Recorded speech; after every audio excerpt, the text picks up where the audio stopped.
Qirg'iziston prezidenti Sadir Japarov 5-noyabr kuni Qirg'iziston-Misr munosabatlari tarixidagi Misrga birinchi rasmiy tashrifini yakunladi.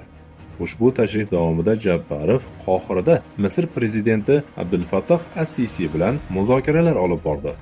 Tomonlar Qirg'iziston va Misr o'rtasidagi ikki tomonlama munosabatlar doirasida siyosiy muloqot, iqtisodiy hamkorlik va investitsiyalarni muhokama qilishdi.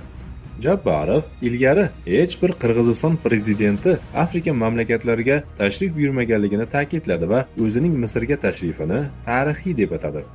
Do'stlikni mustahkamlash va aloqalarni rivojlantirish maqsadida Qohirada Qirg'iziston elchixonasini ochish to'g'risida qaror qabul qildi. Muzokaralar yakunida ta'lim, bank ishi, qishloq xo'jaligi, energetika, investitsiya va diniy hamkorlik kabi sohalarni qamrab oluvchi 8 ta ikki tomonlama hujjat imzolandi. Sisi Misrni G'azo sektorini izolyatsiya qilish vositasiga aylantirgan, millionlab falastinliklarni yashash huquqidan mahrum qilgan blokadaning sherigiga aylangan shaxs. Sisi yahudiy vujudi bilan yaqin aloqada va Vashingtonning qo'g'irchog'idir. Bu despotning hukmronligi Misr musulmonlarini qo'rqitish, qatag'on qilish va bostirishga asoslangan.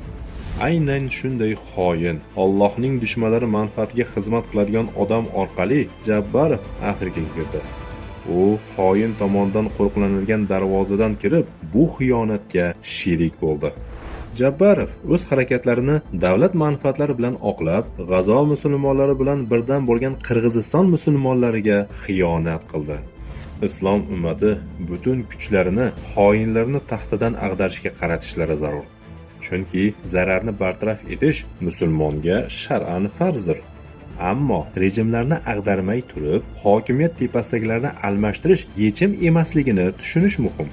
Xususan, musulmon dunyosi, umuman butun dunyo uchun yechim kapitalizmni yo'q qilish va ikkinchi Roshid xalifaligini barpo etishdan iborat.